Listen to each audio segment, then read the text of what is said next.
Sa mga balitang mayroong pag-asa, SLM-wide culmination ng God First Stewardship Certification, 56 leaders nagtapos sa Naga View Adventist College. SCLC at Cavite Mission ASI members nagtipon sa isang Leaders Academy. San Vicente Padre Burgos SDA Church sa Quezon Province formal nang inorganisa. Mga Adventista sa Cavite Mission at Tiaong Quezon nagpuri at nagpasalamat sa Diyos sa mga pagpapala ng nagdaang taon. 75 na Master Guide trainees itinalaga sa district-wide Master Guide Induction Ceremony sa San Jose Occidental, Mindoro. South Taguig Family Camp sa 1,000 Missionary Movement nagbigay inspirasyon at saya sa mga dumalo. Lahat ng yan ihahatid mula sa Hope Channel North Philippines. Ito ang Hope Today, HCNP News.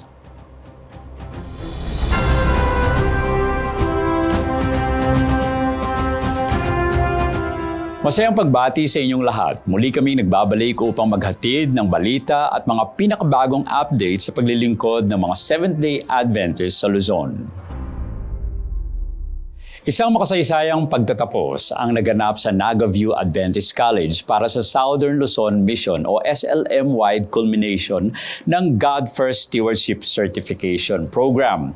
Sa okasyong ito, 56 na stewardship leaders mula sa iba't ibang bahagi ng SLM ang matagumpay na nagtapos. Ang programa ay nagbigay diin sa kahalagahan ng pagiging mabuting katiwala ng Diyos na may layuning palakasin ang ministeryo ng stewardship sa bawat iglesia.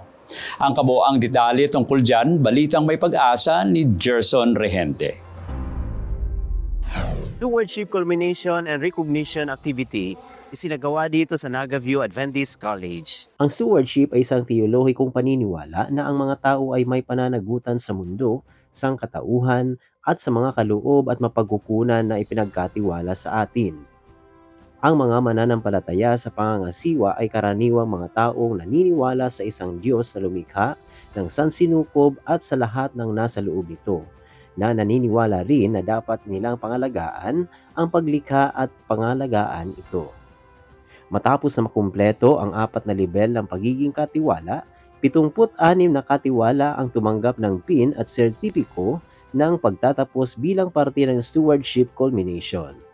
Ayan, so isa po ako sa delegado na nag-undergo po sa 4 levels ng God First Stewardship Training. And today, isa po ako sa mapalad po na gagraduate at magiging pong kabahagi na atin po ginagawang stewardship compliance. Sa akin pong experience, pinakatumatak talaga sa akin is yung puso bago piso. Na-realize ko po sa stewardship training namin sa God First na hindi talaga puro pera lang, hindi tungkol lang sa tithes and offering ang aming di-discuss about sa pagiging katiwala, kundi yung pag-uuna ng puso natin, kung nasaan bang puso natin, kung saan bang unang priority natin. Kung priority natin ay ang misyon ng Panginoon, lahat ng aspeto ng ating buhay, whether it be sa ating mga oras, paglilingkod, talento, katawan, at tithes and offering, lahat yan ay maibibigay mo sa ngalan ng gawain. Bukod rito, binigyang parangal din ang mga simbahan na compliance sa larangan ng pagiging katiwala. Kasama din ang mga pastor na nangasiwa ng programang ito at nagdala sa mga miyembro ng simbahan sa isang matapat na pagbabalik ng kaloob sa Panginoon. Ang pagiging katiwala ay pagkatuto at pamumuhay na si Panginoong Hesus ang siyang gawin nating Panginoon ng ating buhay at gayon din ng kapartner ng ating buhay. Tayong lahat ay sama-sama upang ating itaguyod ang misyon ng ating Panginoon Kristo na kanyang ipinagkatiwala sa atin. Think globally at locally, sapagkat ang misyon ng Panginoon, bagamat ikaw ay nasa lokal na bahagi ng sanlibutan, subalit ang ating misyon ay pangbuong sanlibutan. Siya ang ating modelo, siya ang ating pattern sa pagsagawa ng misyon na pangbuong sanlibutan. Let's all together say that we accept the challenge of spreading and implementing COP in God's name. Amen. Nag-iwan ng programang ito ng hamon para sa bawat isa na magpatuloy sa pagiging matapat na katiwala ng Panginoon. Mula dito sa Naga View Adventist College at may layuning makapaghatid ng mga balitang may dalang pag-asa, Gerson Regente nag-uulat para sa Hope Today and PUC News. Nagtipon ang mga negosyante at entrepreneur mula sa South Central Luzon Conference at Cavite Mission para sa Adventist Layman Services and Industries o ASI Leaders Academy na ginanap sa Lipa Adventist Academy. Ang pagsasanay ay nagbigay ng inspirasyon at kaalaman sa mga kalahok upang higit na mapalago ang kanilang negosyo at magamit ito sa pagpapalaganap ng Ebanghelyo. Tunghayan kung paano ito tinuring na pagpapala ng mga nagsidalo sa balitang may pag-asa ni Rowena Manalo. Patuloy ang gawain ng Adventist Layman Services and Industries na maihatid ang magandang pabalita sa mga trabahuhan. Kaya naman nagsama ang South Central Luzon Conference at Cavite Mission para sa isang Leaders Academy upang sanayin ang bawat leader ng samahan sa gawain. Ginanap ang 2 araw na training sa Literature Ministry Seminary, Lipa City, Batangas, kung saan binuluhan ito ng halos 90 na katao mula sa Calabarzon at karating lugar. Leaders Academy was conceptualized because I saw the need for our ASI members to learn more and be educated about ASI. We thought of having a contract or coordination with different corporations so that our young people will work to any companies or factories without sacrificing their Sabbath. For our ASI members and brethren as a whole should support business owned by our ASI members. So yung tape nila will be used to promote the evangelizing program of our denomination. Sa unang araw ng programa, isinagawa ang academic lecture na nagbigay daan sa mas malalim na pagkilala sa ASI at mga mahalagang kaalaman para sa mga nais pumasok sa industriya at magtatag ng negosyo. Kabilang sa mga tinalakay ang ASI mission, leadership, problem solving, planning and decision making, parliamentary procedures, Christian leadership style, and financial management at iba pa. If we choose ASI as kung saan tayo nilagay ng Panginoon is yung commitment. Kasi hindi lang pwede ngayon, next year hindi na, yung patuloy na commitment natin kung saan tayo tinawagan. Paano natin ma-share yung gospel or yung talento na binigay ng Diyos sa atin. Unang-una ay kahit na yung mga nagpe-present ay natututo palalo dahil sa mga kaalaman ng iba pa. Ngayon yung mga bago, nagkakaroon sila ng idea kung paano nga ba ang pagnenegosyo, kung paano ang paglago ng negosyo, at kung paano nilang magamit ang negosyo sa pagpapalago ng gawain ng Panginoon. Sa pagdalo sa ganito ay hindi lang sa pananalapi, mga spiritual na mga bagay din. Kaya lalong lumalago ang pananampalataya ng bawat isa. Kasabay nito, nagkaroon din ng mga breakout session na nakatuon sa TESDA orientation at cooperative formation. Makakatulong sa atin yung mga TESDA program. Bakit? Kasi we can provide quality training, government training, iba't ibang qualification for our brethren without sacrificing the Sabbath. Also, we can equip them kasi mabibigyan natin sila ng trabaho right after nila ng training. At isa pa sa pwedeng itulong sa atin ng TESDA program is yung sustainability nito para sa ating mga Adventist institution. Malaking tulong po ito dahil dito ko po nalalaman ang leadership, kung paano po palaguin ang leadership at lalo na po sa mga business, small to sa malakihang business. So dito makikita natin paano mag-manage ng pera. So speaking of pera, diyan pumapasok din yung earnings natin so we could give tithes and offerings. At malaking bagay itong mga negosyante natin kasi during evangelism, sila talaga yung financially capable to help to mobilize evangelism. Sa lahat po ng aming mga kapatid na mga businessmen, sa mga professionals, kayo po ay aming ini-encourage na dumalo sa mga ganitong pagpupulong. At ang isang bagay na napakahalaga ay nagkakaroon tayo ng koneksyon sa atin pong mga fellow professionals dito po sa atin pong territory sa South Central. Hindi lamang sa South Central kundi sa NPUC at minsan ay ginaganap natin ito Philippine-wide. Ang dalawang araw ng pagpupulong ay naging matagumpay at makasaysayan. Hindi lamang dahil sa impormasyong na ibahagi, hindi dahil din sa espiritual na lakas at inspirasyon na kuha ng mga dumadalo. Ito ay nagpatibay ng pagkakaisa at dedikasyon sa paglilingkod na nagbibigay pag-asa para sa patuloy na paglago ng gawain ng Panginoon sa iba't ibang larangan. Mula rito sa Lipa City, Batangas, ako si Rowena Manalo, nag-uulat ng balitang may pag-asa para sa Hope Today. Isang makasaysayang kaganapan ang naganap sa Bondok Peninsula, Quezon Province, kung saan formal nang inorganisa ang San Vicente Padre Burgos Seventh-day Adventist Church. Ang tagumpay na ito patunay ng patuloy na paglago ng iglesia at ng dedikasyon ng mga miyembro sa pagtupad ng misyon ng Panginoon. Si Hannah Fabriquel para sa Balitang May Pag-asa. Sa kabila ng mga hamon sa pananampalataya, ang San Vicente Padre Burgos Seventh-day Adventist Company ay naorganisa bilang isang bagong iglesia Adventista sa lugar ng Bundok Peninsula 1 District sa Quezon. Ang San Vicente Padre Burgos ay binuo bilang company noong Oktubre 18, 2023 at gayon ay naorganisa naman bilang unang iglesia Adventista sa bayan ng Padre Burgos, Quezon. Ang church organization ay masayang dinaluhan ng mga miyembro mula sa zona ng Northern Bundok Peninsula 1 mula Agdangan, Munisan at Padre Burgos, Quezon. Kabilang ang mga itinalagang church planters na naglingkod sa dakong ito. Ang mga bagong miyembro ay masayang-masaya sapagkat ganap na silang isang iglesia na binubuo ng humigit kumulang 50 na bilang ng mga miyembro. Sobrang tuwang-tuwa po sapagkat nakikita talaga namin na ang Espiritu ng Diyos ay kasama namin.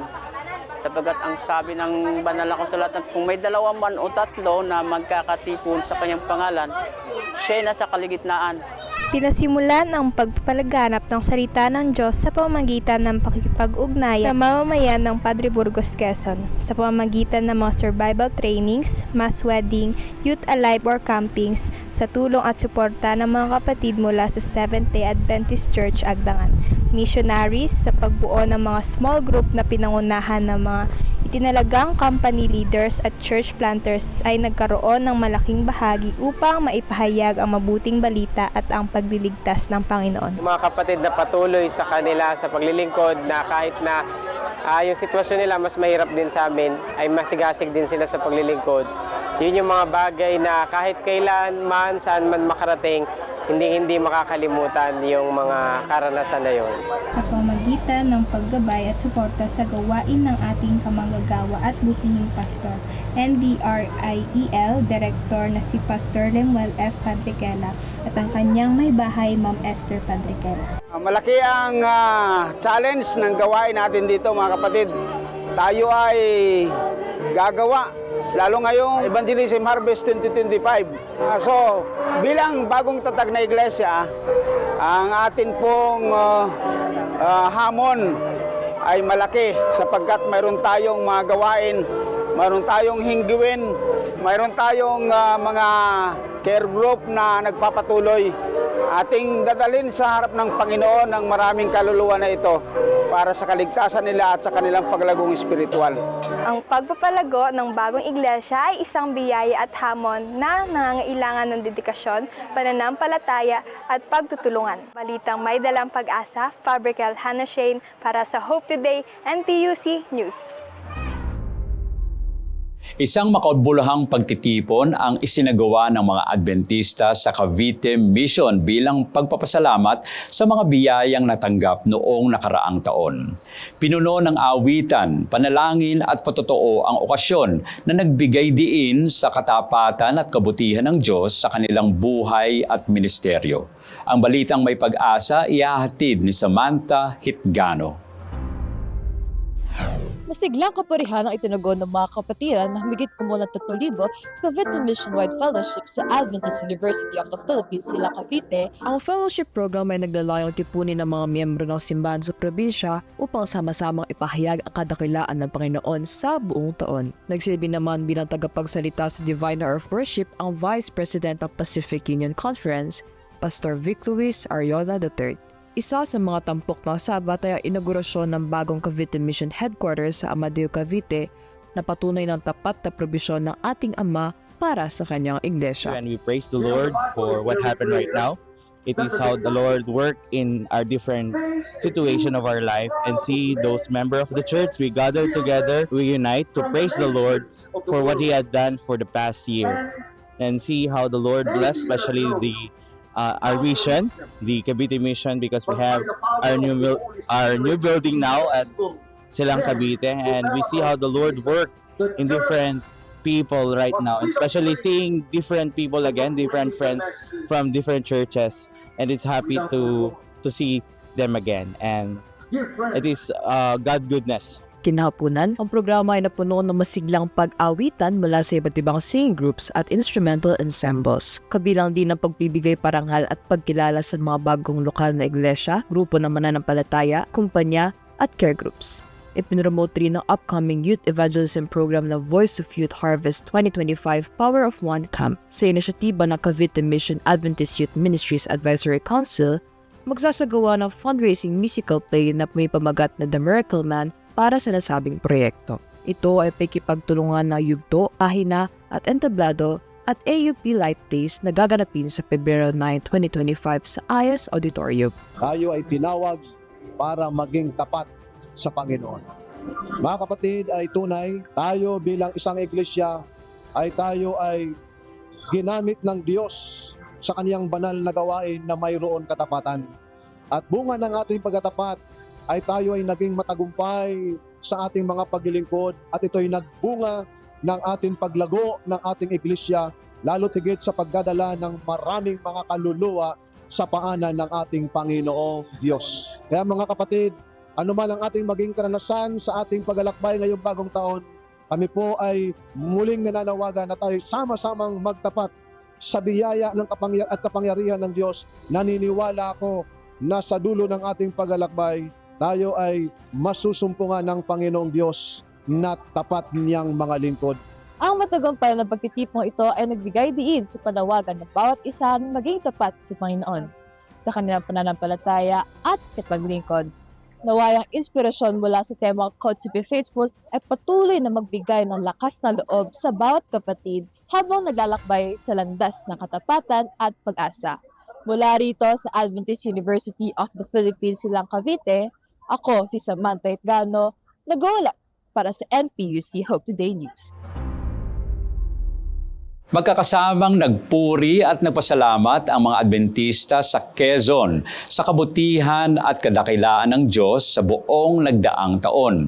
Sa isang espesyal na pagtitipon, inalala nila ang mga pagpapala at tagumpay na kanilang natamo sa gabay ng Panginoon. Alamin ang balitang may pag-asa, hatid ni Nel Rose Nicole Curita. Sa kapangyarihan ng Panginoon, tagumpay na nagdaos ang distrito ng Central Quezon 2 ng kanilang praise worship sa Chaong Convention Center. Dinaluhan ng mga miyembro ng iba't ibang lokalidad sa distrito ang Chaong Convention Center upang ipagdiwang ang kabutihan ng Diyos sa nagdaang taon.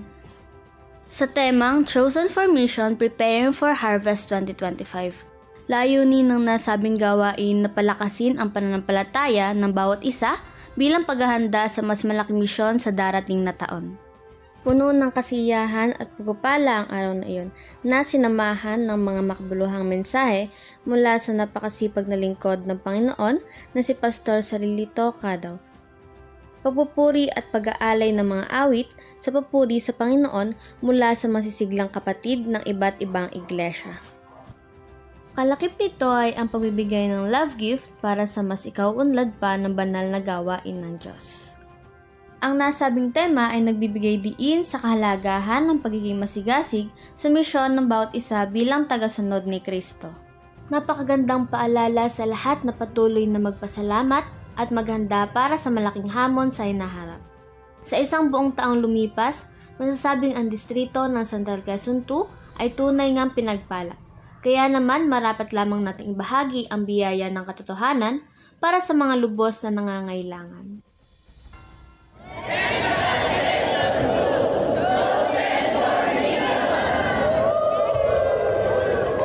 Naghahatid ng balitang may pag-asa na Rose Nicole Alcorita para sa Hope Today and PUC News. Sa isang matagumpay na district-wide induction ceremony, 75 Master Guide trainees ang opisyal na kinilala at itinalaga para sa mas malawak na ministeryo. Dinuluhan ito ng mga miyembro ng iglesia, pamilya at invested Master Guides bilang patunay ng kanilang suporta at panalangin para sa patuloy na paglilingkod ng mga bagong inductees. Ang kaganapang ito nasa balitang may pag-asa ni Joanna May Manuel. Isinagawa ang district-wide Master Guide Induction sa San Jose Seventh-day Adventist Church na may temang Ignite to Unite, Following Jesus' Footsteps. Isinagawa ang isang induction ceremony sa San Jose Seventh-day Adventist Church bilang simbolo ng pagsisimula ng panibagong Master Guide class. Naging tagapagsalita rito ang Mindoro Island Youth Director na si Pastor Neftali Fofue. Ang Pathfinder Training ay isa sa mga paglilingkod ng Adventist Ministries para linangin, hubugin, sanayin ang ating mga kabataan sa paglilingkod, sa pangunguna sa ating church at paghatid ng mabuting balita sa iba't ibang lugar, lalong-lalo na dito sa ating mission sa Mindoro Island Mission. Sa pangunguna ng South Occidental Mindoro 1 Pathfinder Director na si Mark Maynard Talenyo ay 75 na mga trainees ang nakilahok mula sa iba't ibang distrito ng iglesia. Ang reason ko po kung bakit ako sumali sa Master Guide is ma-enhance yung ability ko at magkaroon ako ng karanasan na magkaroon ng paglilingkod sa Panginoon at magkaroon ng mga counting sites, mga skills ko na mapaunlad pala. Ang in-expect ko pong matutunan ko sa Master Guide na to ay kung paano po maging matatag yung loob ko, lalo na about po sa kay Lord na kung paano pong maging matibay yung relasyon ko sa Kanya at yun nga po kung paano pong maging matibay yung sarili ko tulad po ng ang mga hinaharap po na iti-training ko. Doon po masusubok yung loob ng isang tao, yung loob ko po kung paano po ako maging matibay. Sa kabuuan, ang hiling ng bawat isa ay patuloy silang manatiling buo at porsigido na maging kawani sa paglilingkod sa Diyos. Yunin magatid ng balitang mayroong pag-asa, Joanna May Manuel nag-uulat para sa Hope Today and PUC News. Sa ginanap na family camp ng South Taguig District sa 1,000 Missionary Movement Campus, naranasan ng mga dumalo ang kasiyahan at biyaya ng Panginoon. Ang nasabing aktibidad ay nagbigay ng pagkakataon para sa mga pamilya na lumalim ang kanilang pananampalataya, mapalapit sa isa't isa at makibahagi sa mga makabuluhang programa. Buong puso nilang pinuri ang Diyos para sa natatanging karanasang ito. Ang kwento ng masayang kaganapan, balitang may pag-asa ni Don Gonzales. Nagtipon-tipon ang bawat pamilya ng South Taguig District para sa isinagawang district-wide family camp dito sa 1,000 Missionary Campus, Silang, Cavite. Ang district-wide family camp na may temang Building Relationships that Witness for Jesus ay naglalayong palakasin ang espiritual na buhay ng mga dumalo at ang kanilang relasyon sa kanilang pamilya at sa Diyos. Sa loob ng 2 araw, ang bawat pamilya ay nagtipon upang makilahok sa mga aktibidad na nagbigay diin sa kahalagahan ng pagkakaisa sa pamilya at ang pagkakaroon ng Diyos bilang sentro ng kanilang buhay. Kay Ma'am Jaisel, how to become a witness of God, yung sa family na kailangan yung have a personal encounter with the Lord, at the same time the experience, tapos yung sa family na kailangan kasama kayong lahat, a family that prays together, stays together. I hope na mauulit pa tong camp na to.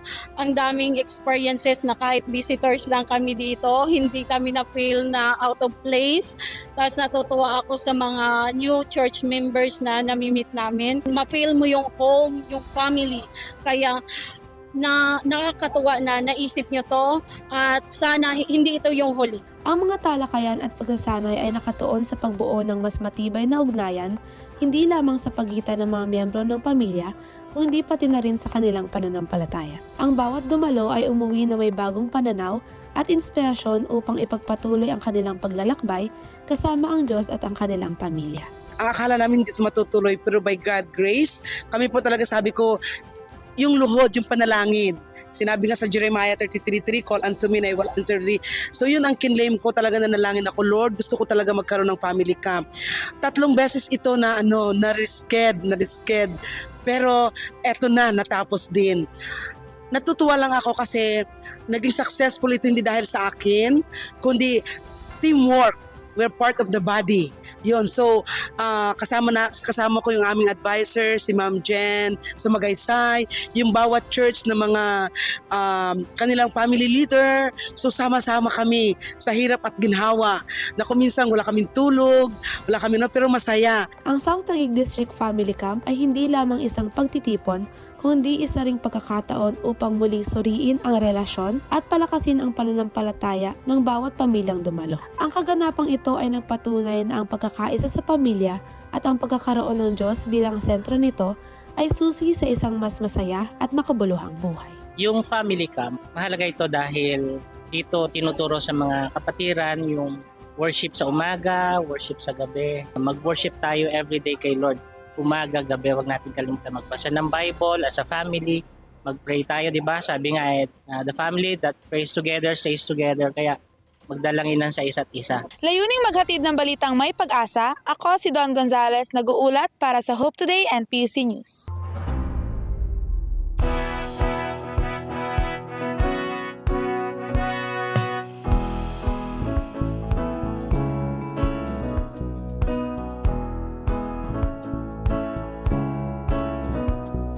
Sa AWR 89.1 FM, tunay na may good vibes, airwaves of love, from dusk till dawn, our love for you is strong.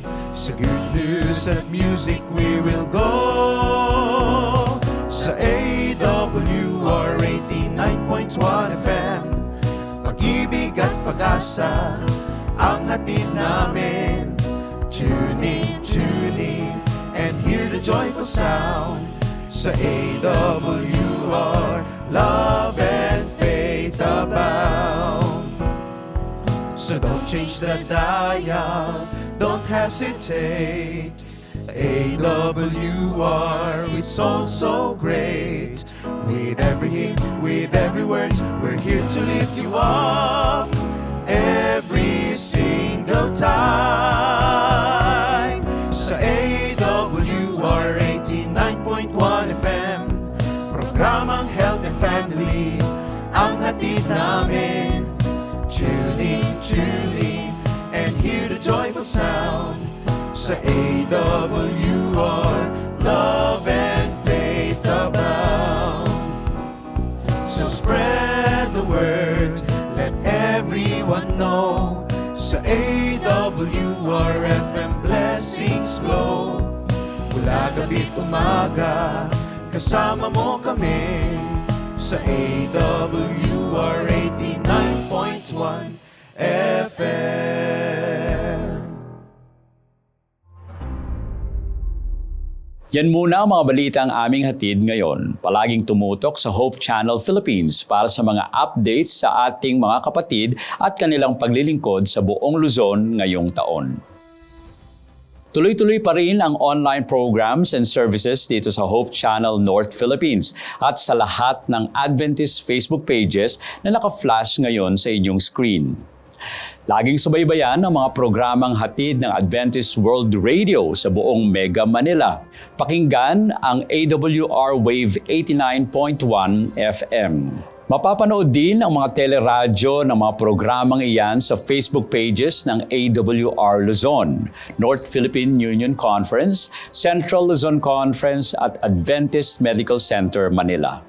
Sa aming mga kaibigang news contributor, tuloy-tuloy pa rin ang aming pagtanggap ng mga balitang nais ninyong isama sa ating mga news episode.